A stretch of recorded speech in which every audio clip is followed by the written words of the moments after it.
С вами Зара. И помните, я там говорила, когда я чихаю, на меня вода льется.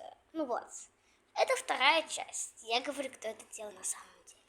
Я все видела. Но если вы не знаете, это был Саша. Если вы не знаете, кто такой Саша, посмотрите прошлый ролик. Ой, то есть ролик, где я пробую острые вещи. Так, вот, это был Саша. Он просто взял пшикалку, когда я чихал, он делал. Но когда он выходил из ванны, ну, так сказала, он говорил, что это был не он, и я ему поверил. Ну, я его реально не видел, но он мне сказал. Ну, и вот. Так.